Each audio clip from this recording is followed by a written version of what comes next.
家风情 Learn about another voice and culture of Taiwan with We Love Hakka.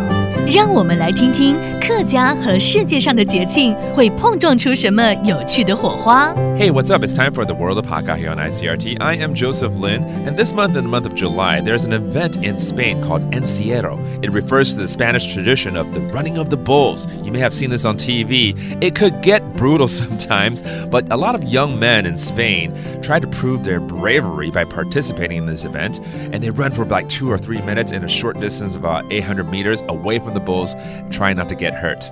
Well, in different cultures, I think they treat cows or cattle differently.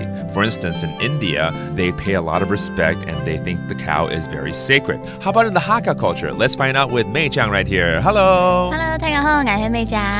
我刚刚讲西班牙奔牛节，你应该看过吧？有，很厉害耶，很厉害，不过有时候有点暴力血腥，有点可怕。对，因为跑不过的话，真的会被那些斗牛给撞到。对，就是要尽全力这有熊狗。对，然后西班牙又很喜欢玩斗牛这个活动哦。那客家怎么去面对牛呢？客家人其实对牛呢就会吃到牛，牛就像是我们的家人，也是生活中非常重要的伙伴。是，因为呢，客家人在耕种上面是非常依赖牛的，所以呢，像每次到了冬至啊，就是冬至的时候呢，客家人呢还会帮耕牛，就是港中为牛周赏年。你说过生日的意思吗 ？Happy birthday to you, to the cow, moo， 他还要这样子吗？对，他就会很开心。好有趣哦。就是感谢他们一年为我们辛苦的耕种啊，辛苦的打拼啊，而且这传统啊，听说到现在一直还流传着哦。那不只是这样，在你为勾神，就是牛过世的时候，我们也会特别为牛盖坟墓，牛冲仆，牛坟墓。这是给他一个家，让他休息的意思。对，就像我们的家人一样离世，我们要好好的祭拜他，感谢他这一年为我们的付出哦。就像台湾民间其实有这样子的习俗哦。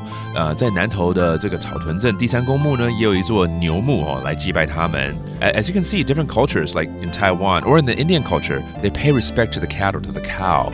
就像是在印度的那种文化也是一样，他们对牛是非常非常的尊敬的。Well, it's all about cows and cattle, so let's teach you some of the phrases that we brought up, including, of course, how do you say cow in Hakka? 牛怎么说？牛尾。牛尾。And then we got to celebrate its birthday, 生日。周赏年。周赏年。But in Spain, you're running away from the bulls. 我们顺便教怎么说跑。这有熊狗。这有熊狗。跑得很快的感觉。对，尽全力奔跑。All right. There you have it, learning a little bit about the culture and the Hakka language as well. Thank you for listening. 什么太嘎？安子 say 张来了。客家风情由客家委员会监制。We Love Hakka has been brought to you by the Hakka Affairs Council.